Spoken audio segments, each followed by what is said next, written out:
Hello there, everyone. How's everyone doing?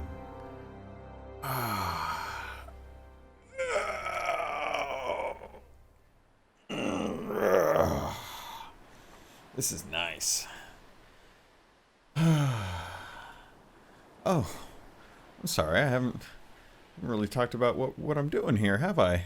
Well, if you follow me on Twitter, you might have an idea about what's going on, but I wanted to kind of come out today and give you a little bit of relaxation. See, normally if you're listening to this podcast, you're expecting a whole lot of pirate.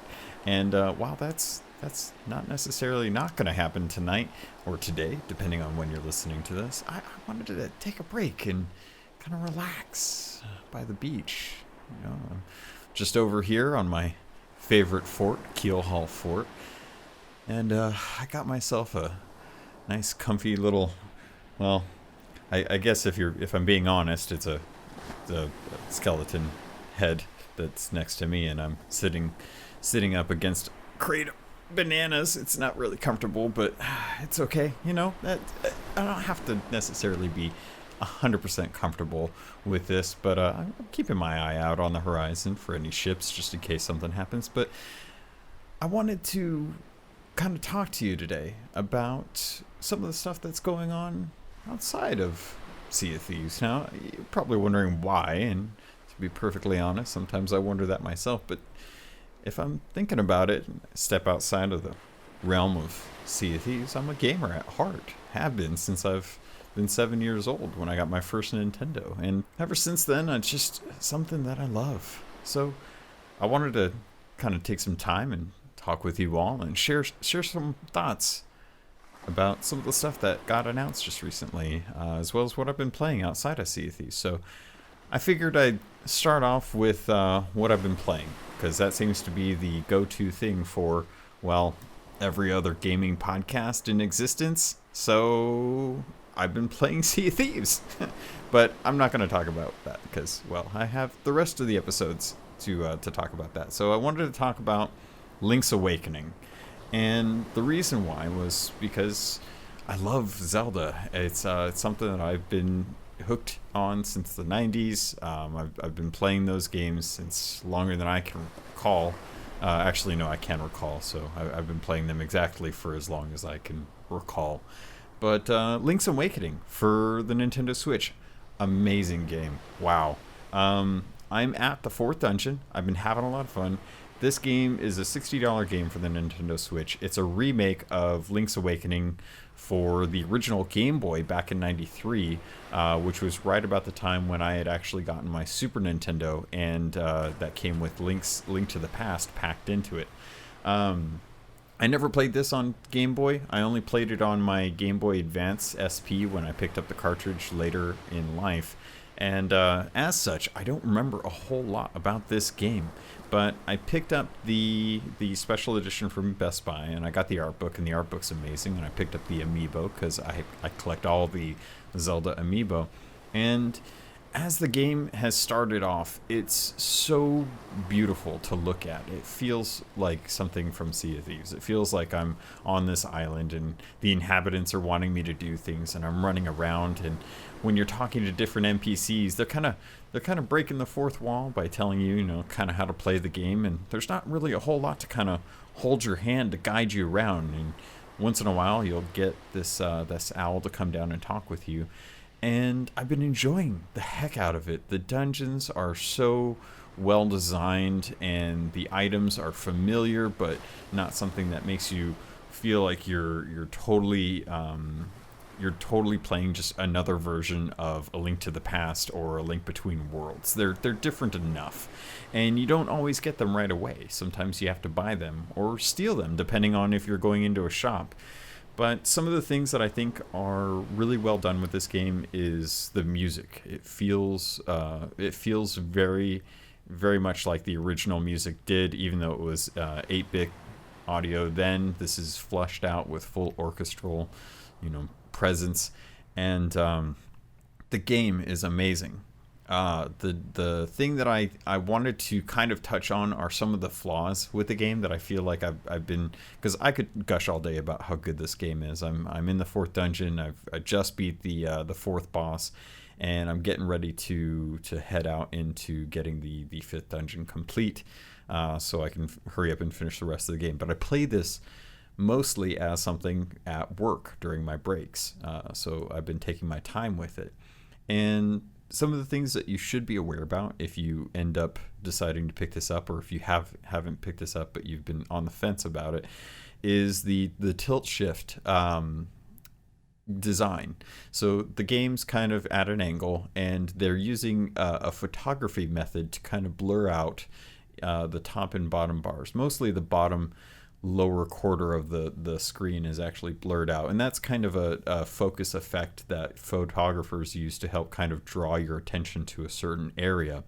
And while that's kind of a cool idea, I don't think that they fully nailed it. Not everything's always out of focus. Sometimes it shifts, and one of the problems that has kind of arisen is that the game is having trouble rendering everything in screen. So what happens is you tend to go from these lush 60 frame animations, and it just kind of degrades down to 30 frames. And this is not, it's not a game breaker, but it definitely kind of kills some of that immersion. When I'm playing in these 15-minute or 30-minute segments, I feel like I got my little earbuds in, and I'm immersed. I feel like I'm in that world, and the music and the sounds are all the same. It feels just like a normal Zelda game. And then it starts to chug, and I start to realize, like, oh, I'm playing this on a portable console. And I hope that this being just version 1.0, that this is something that will be fixed in the future, and that it's something we can definitely look back on and say, like, okay, well, I knew that they were going to fix it. They fixed it, and now I don't have to worry about it, and now everyone's getting a very awesome experience. But for the early adopters, for the people that picked it up, it's definitely noticeable. And it's not just when people come from outside of a dungeon or outside of a building into the open world, or some people that are playing on SDs, cards, or on the actual cartridge, or who has it downloaded. It's just whenever. It just happens. It happened to me in dungeons. It happens to me out in the fields. It happens to me when I exit buildings. It happens randomly, and I haven't quite worked that out. But I'm not too worried about that, because I'm hoping that, much like with Breath of the Wild, when we ran into the Kokiri forest and we hit all that different ambient foliage and stuff, that you ran and the game kind of chugged because it was essentially a port from a Wii U design of a game to the Switch, that they got most of that worked out. And I'm sure that once Link's Awakening's been out for a bit, that they'll get some patches in that kind of help out with the frame rate. But as a game, the game is designed really well. It gates you early on so that you can't go too far and run into problems that you can't solve without items. It is item gated, with like many different Zelda games that have dungeons. There's multiple dungeons, and each dungeon gives you a new tool to help you progress further in the story and help you explore into other areas once you have that new item. A system that I really liked, because it effectively gave me a walled garden that I knew, like, I could only progress so far until I got something that helped me get past this point. And once I got that item, I felt enthralled, or not enthralled, but enthused to go back to those areas to try and explore those things that I hadn't in the past. So overall, really looking forward to playing the rest of this game. I love Zelda games. It's always been a passion of mine, and this is no different. And the remake is well done. I definitely was happy to pay the $70 for the special edition plus the $16 for the amiibo, without even batting an eye at it. The thing that I was kind of going into unsure of was the next game that I played, which was the demo available on Switch for Ori and the Blind Forest. I'm sure a lot of you Xbox fans who've been diehards for a long time have played this and already know just how beautiful of a game and how fluid of a game this is. But it's always been out of my reach. I never picked it up on any other console or I actually, so I don't know if this was ever available on Steam. If it was, I didn't know about it. And if it is, then it's too late. I've already picked up the full game. But this is something that came out on Xbox. It's made by Microsoft Studios. And seeing Microsoft Studios pop up on my Switch was something that was really, really odd. It felt weird to see that. But at the same time, I was like, okay, well, this is kind of cool. I never thought this would be a thing that could happen, but it's happening. And I played through the demo. It was kind of hard towards the end, just because I'm not the greatest with some of the newer precision-based platformers that have arisen, which is why I haven't picked up Cuphead. But I loved it. It was so heartwarming to see this beautifully animated game. During a break when I wasn't anticipating like the weight of what happens in the intro. Like I wasn't expecting to have like my heart ripped out at the beginning of the game and be like, oh, this sucks. That's so sad. It reminds me of Up. Like I remember watching Up in the beginning of the film and I'm just like, oh, this is cute. This is awesome. I love this movie so far. And then the beginning happens and you find out what happens in, 15 minutes in, they're like, nah. No, there's a reason why you have to take this giant house with a bunch of balloons and go somewhere. It's like, oh, that's why, because there's tragedy. And right at the beginning of Ori and the Blind Forest, you're hit with this huge tragic event that happens in the span of like 5 minutes as it kind of teaches you how to move around the game. And I was hooked after that. I was like, oh man, something happened. It's horrible. It's sad. And you're left alone, and all I want to do is find other creatures to be with at this point, because it's so sad. But I got to the end and I realized what was going on with the big bird that comes up and the blind forest and stuff, and how you have to bring light to the rest of the forest. And I was hooked at that point. I think it's like $20 on Switch. I don't care. I picked it up immediately. I can't wait for that to come out. So moving on, I think I wanted to dive into the two big events that happened on the 24th. So if you're listening to this is shortly after, but we got two big, well, not big, but we got two events from Sony and from Microsoft today. And it's a little far from the Nintendo Direct that we got for me to really dive into it. Needless to say, I've already used one of my game vouchers for Luigi's Mansion 3. I'm looking forward to Nintendo coming out with Pokemon Shield with Game Freak, and I probably won't pick up Overwatch on the Switch just because I already have it on PC, but I don't play it on PC enough for me to justify doing it. Plus, I don't really play a whole lot of multiplayer games on my Switch because that's usually the system that I play portably, and as a result, usually when I get home, sorry, I'm shifting around in my chair. Usually when I get home, I hop on the computer and I boot up Sea of Thieves, or I boot up the Blizzard app and I jump into one of those games, and I'm usually good to go for the rest of the evening.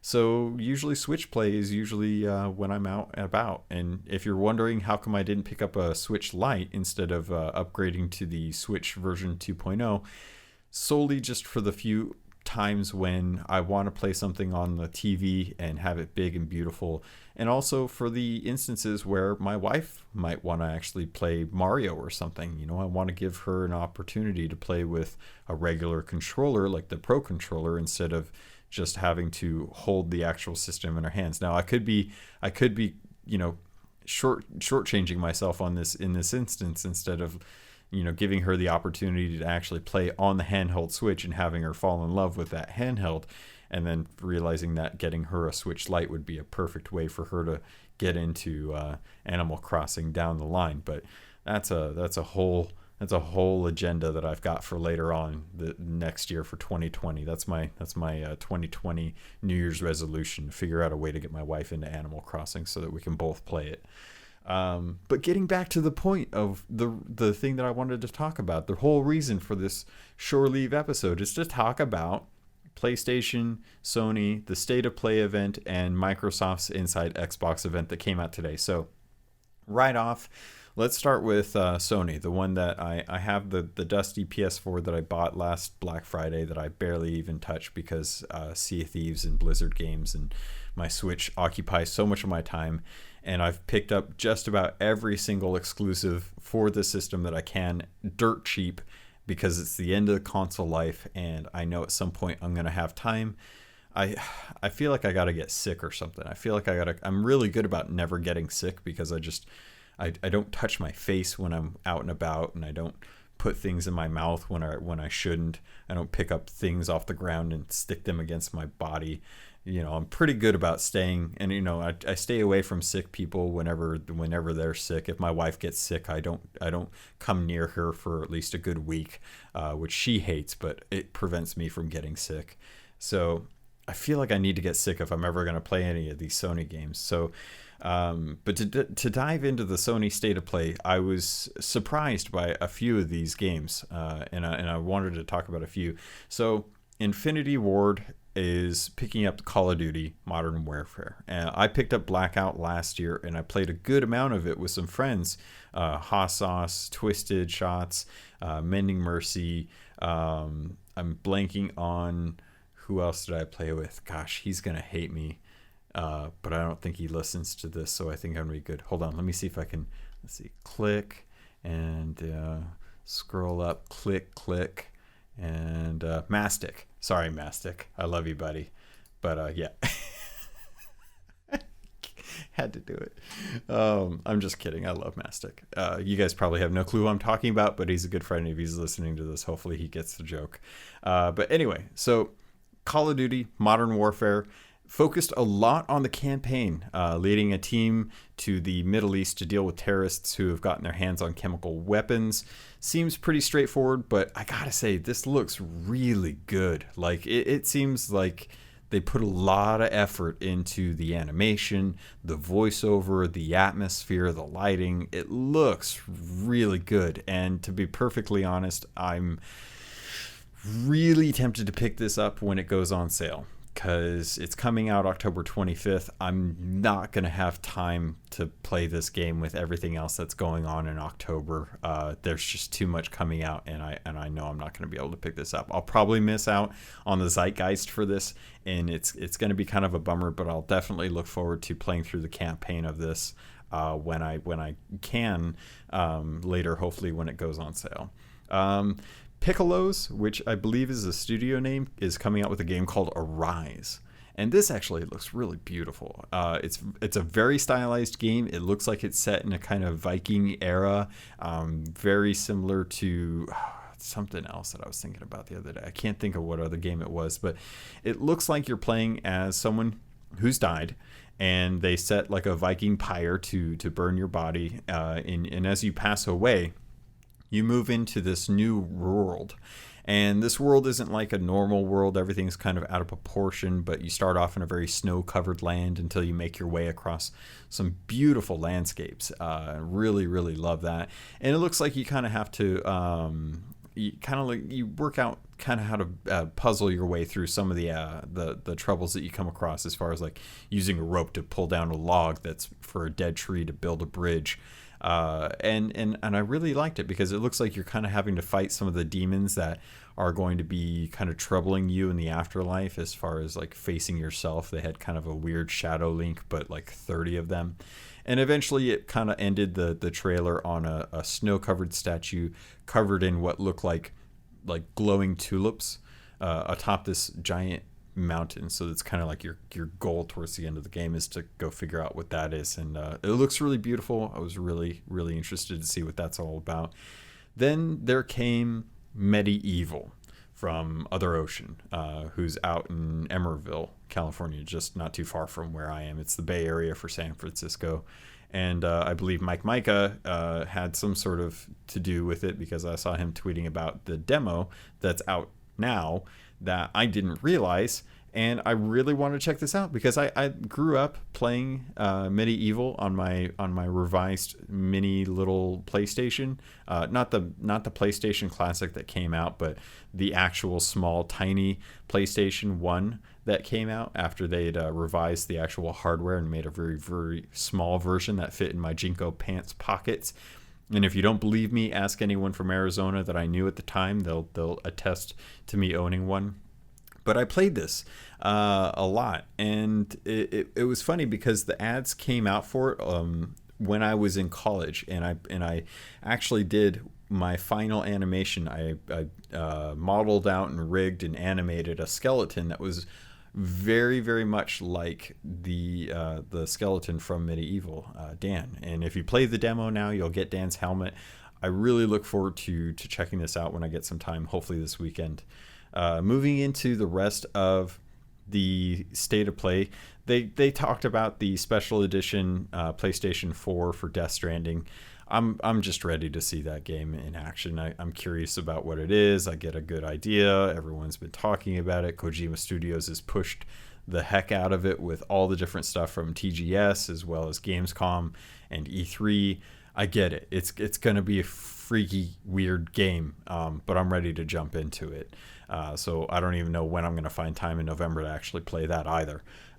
Then we got kind of the big thing that everyone was looking forward to, the thing that's been hinted, and that's The Last of Us 2. But we got a continuation of the story that was told, I believe, at E3. And it shows us kind of Ellie dealing with her life post Last of Us 1, which, by the way, Last of Us Remastered is now available on PS Plus, which is cool, but it's a bummer because I already bought this when I picked up my PlayStation during Black Friday last year. So I've been sitting on this copy of Last of Us Remastered that I haven't played, and I have no clue what the story is. Or who any of the people are, except for Joel and Ellie, because they're the two big names that everyone mentions, and that this is probably one of the most amazing games for storytelling ever, and I just haven't ever actually played it. So I'm interested to play it because of everyone talking so highly of Joel and Ellie's story in the first game. And it's nice to see that it's finally getting a release date in February 2020 on the 21st, which is towards the end of that month.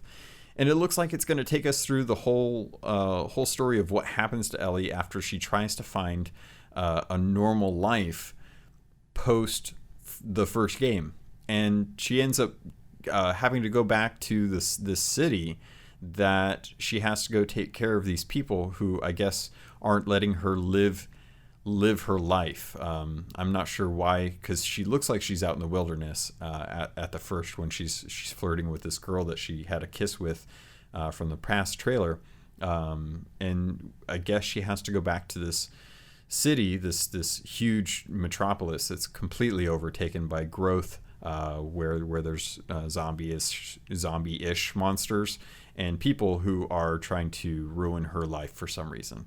In which case she gets caught by Joel, who then reassures her that this impossible mission that she's decided to take on herself is not going to be something that's alone. And it seems like it's going to be really comforting for fans of the series that Joel is still with Ellie, and they're going to be doing everything that they did the first time, only better. Not sure. So I'm glad that I have a hard date on this to find out like what happens throughout the first game. So I have till February 21st to play the first one to find out what's going on, so then I can be super hyped for when this comes out at early 2020. And that was pretty much it for what I was interested with the state of play. It was interesting. I enjoyed it. There was a lot that was going on with the PlayStation world as far as like VR goes, like LA Noire and a bunch of other stuff that was coming out that was showcased. And while I'd love to jump into that, I don't think that my standard PlayStation 4 will handle VR well.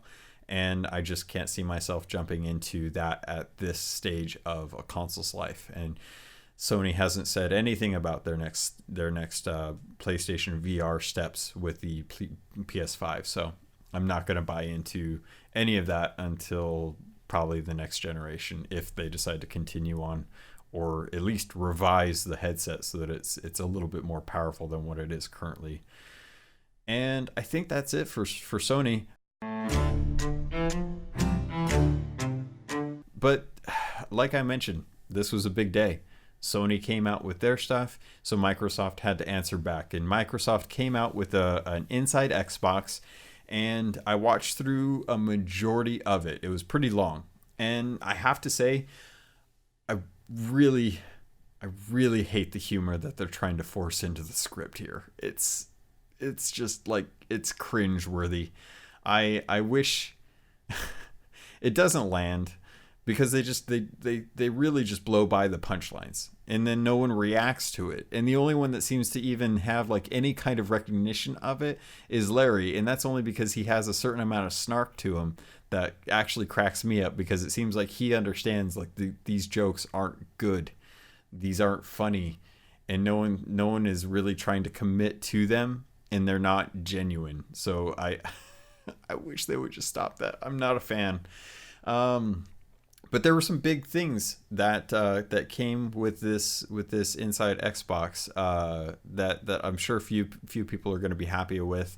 But there was one thing that kind of left me scratching my head, and let's just talk about the elephant in the room. Atlas. So it looks like they've shown off the very rudimentary animation that they have for your characters. It's still very rigid, and it's still based around survival designs.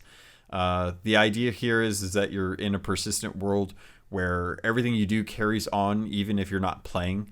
Now, this seems familiar, and that's because it is. Because back in December of last year, they opened up Atlas on early access for Steam, and I was given a key by Captain J, who was very nice, and thus I tried to jump in on day one. I tried to see what the whole thing was about, because we were getting another pirate game, and with Sea of Thieves, it seemed like there was a pretty big drought until Sea of Thieves came out for pirate games.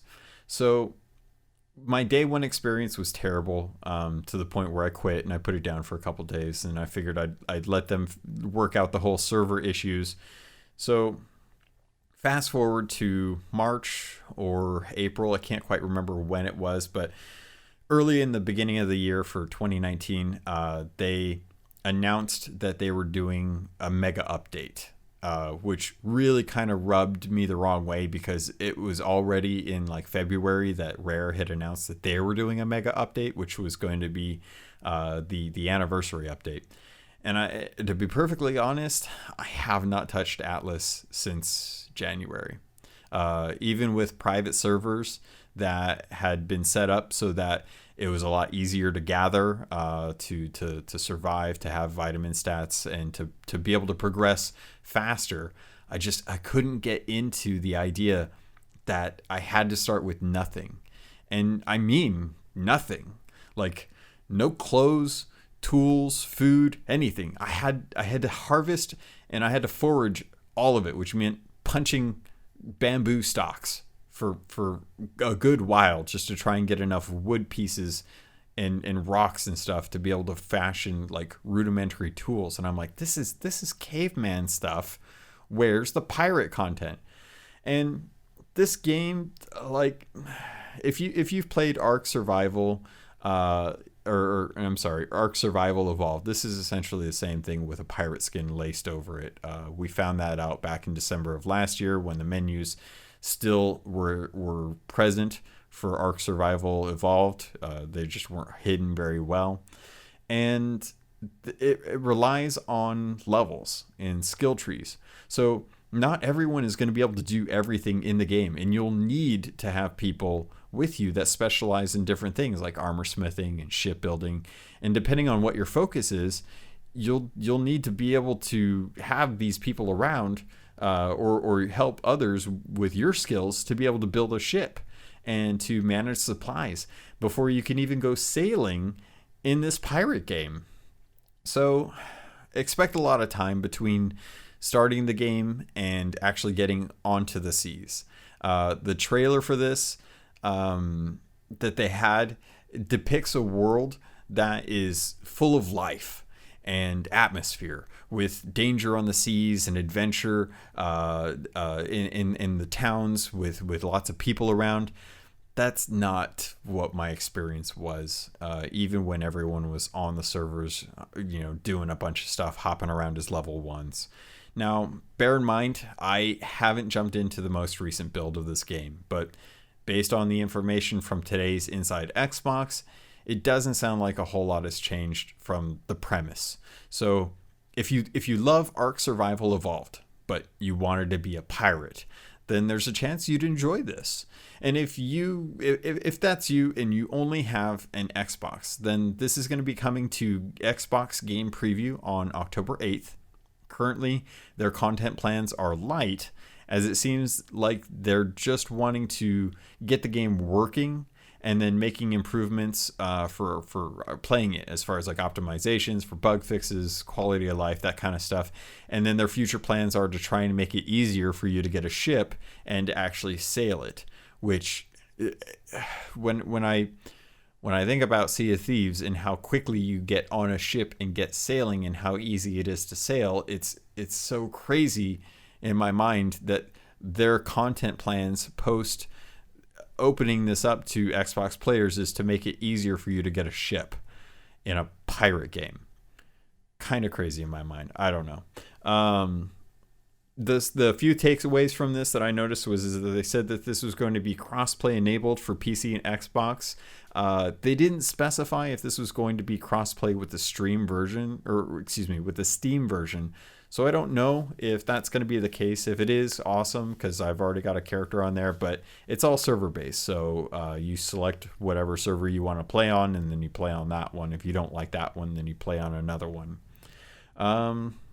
Moving on away from Atlas, let's get done with that kind of stuff and move into something that I am interested in, which is Project xCloud, which is coming in early access for Android users in October. This is a public preview. It's going live in the United States, the UK, and in Korea for people who have an Xbox One controller and an Android phone. You can use this on Wi-Fi. You can use it on cellular. It doesn't matter. They've got some partnerships with a couple of the companies to try and optimize the experience. One of them being T-Mobile, which I actually use because I got a really good deal on an unlimited plan for 2 phones for $100 flex. And the 4 games that they said were going to be coming to the public preview: Halo's Five Guardians, never played it, would love to as soon as it comes on PC. Sea of Thieves, which I would love to, can't because I don't have an Android phone. I'm stuck with an iPhone 6s Plus. Gears 5, which I have, I just haven't jumped into it. And Killer Instinct, which I would love to play, but I don't have any time for any of these games other than Sea of Thieves. So those are the 4 games that are going to be available during the preview, and it will work with your existing account. So anything that you play during these public previews is going to progress the story as well as all of your achievements, things like that. It's all moving forward. They're not separating that at all. If you want to get in on this, it starts in October. You can apply using the website. Just go to xbox.com/game streaming to find out what you need to do to apply for this. They'll pick up people and then they'll slowly ramp up, adding more features as time goes on. This is something that looks really amazing because I'm looking forward to seeing how this works. But like I said, unfortunately, I have a dirty iPhone and won't be able to try this out. But I am curious to see if people enjoy playing Sea of Thieves and how. I'm kind of curious how people are going to react to this and how the different groups will decide what's worth playing, because there's been a vocal group of people. I'm not going to say majority or minority because I honestly don't know, but there's been a group of people who have wanted to have crossplay opt out, and this is something that just recently came to Arena. But adventure mode got the 10-minute rejoin option.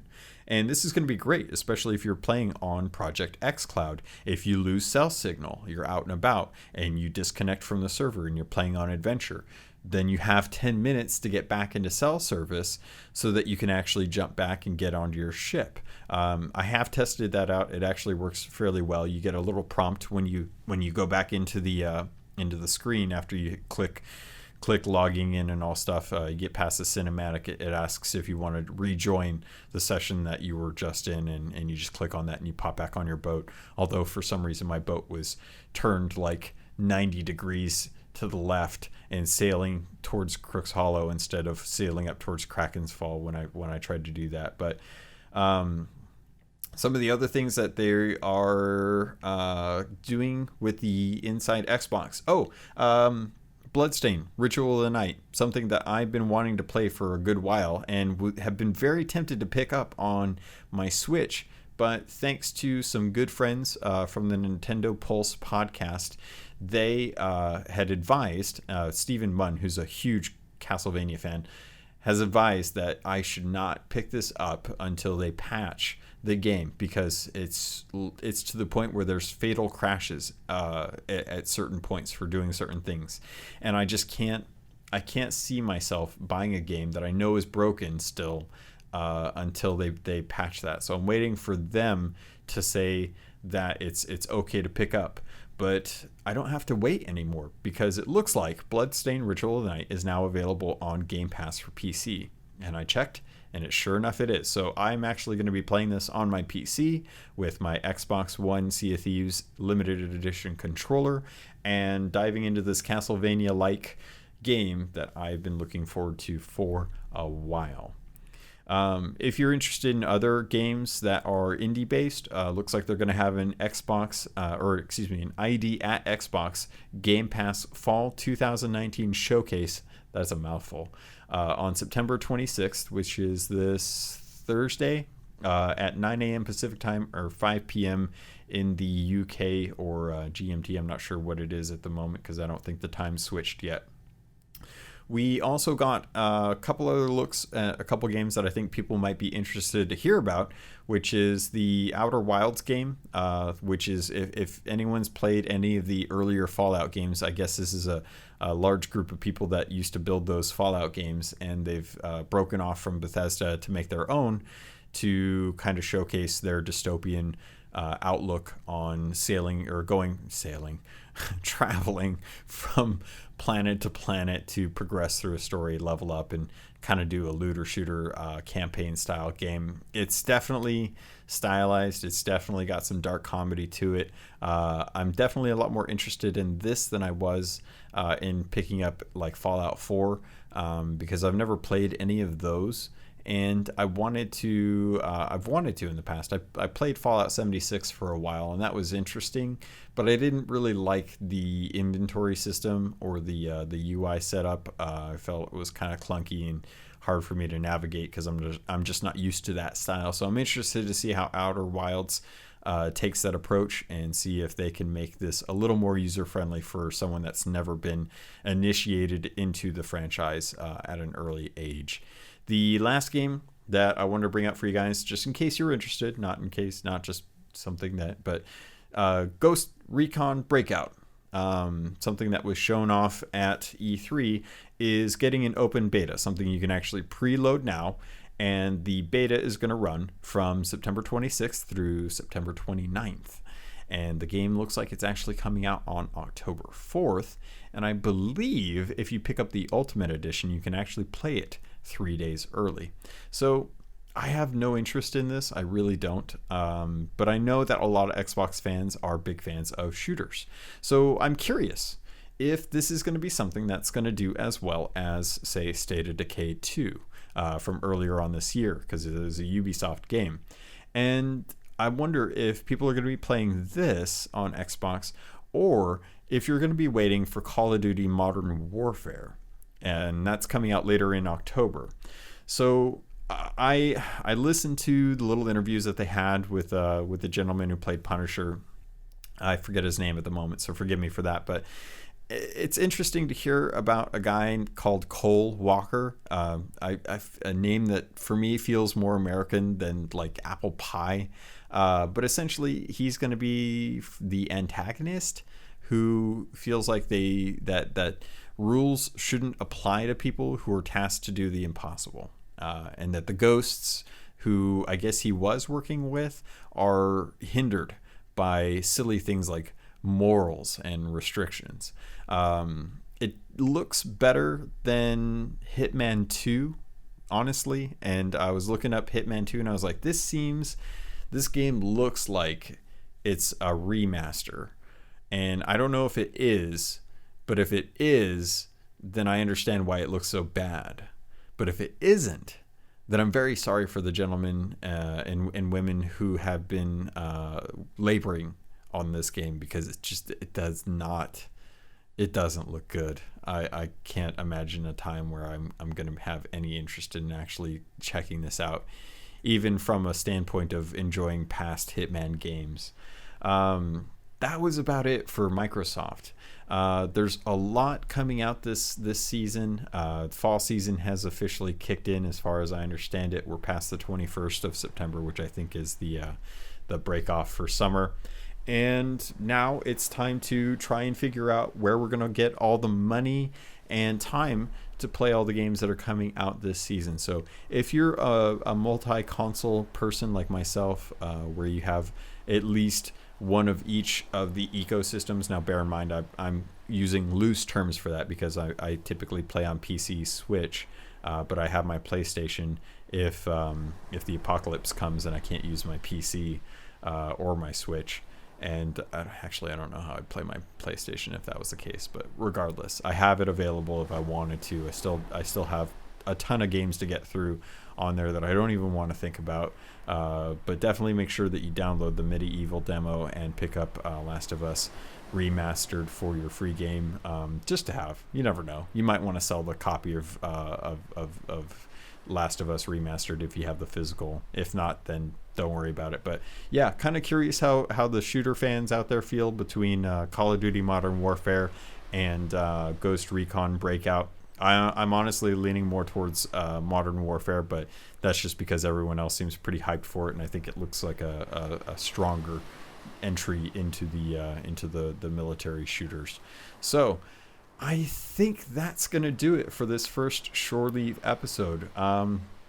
I don't know when the frequency or the duration of these is going to go for the future. This is seriously just something that I wanted to drop in at to kind of give you guys a chance to have me talk about something that you might be interested that doesn't apply to Sea of Thieves, but because you wanted to hear my opinions on it, then you're listening to it now. So let me know what you guys think, or girls think. Let me know what you all think of this, if you love it, knowing that this is going to supplement the rest of the Sea of Thieves podcast and not take over the podcast.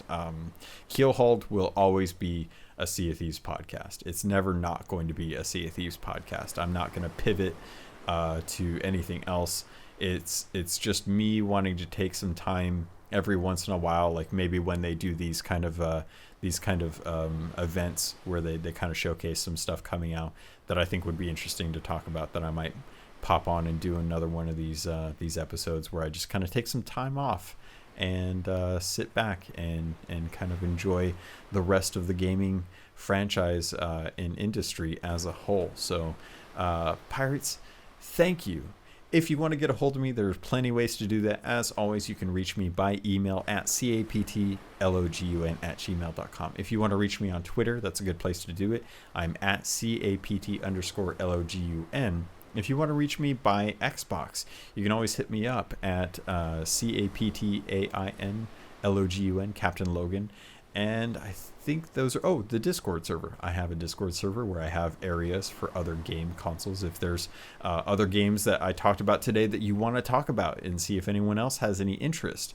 Otherwise, it's a predominantly Sea of Thieves focused Discord server where a lot of friends get together and sail, especially with the Rag and Bone Crate events going on right now. I definitely need help getting some more stuff stolen. So if you play sometime between midnight and 2 a.m. Pacific Standard Time, or 8 a.m. to 10 a.m. British Standard Time, I will be trying to stream during those times, because that's usually when I'm the most awake, and also the times when I can actually know that I'm going to not have to worry about trying to get up early to actually stream. So I'm going to be playing during those times. If those are times work out well for you, then feel free to hit me up. And if we jive, we can definitely see about getting you on a boat with me to sail around. Because I definitely like having other people to play with as well as chat with in the stream. Pirates, that's going to do it for this episode of Shore Leave. Thank you so much for listening to this. Again, I really appreciate it. These are going to be sporadic, depending on when the game industry decides to open up its wonderful arms and let out a big hug of content for me to kind of digest. And with that, I look forward to sailing with you on the Sea of Thieves.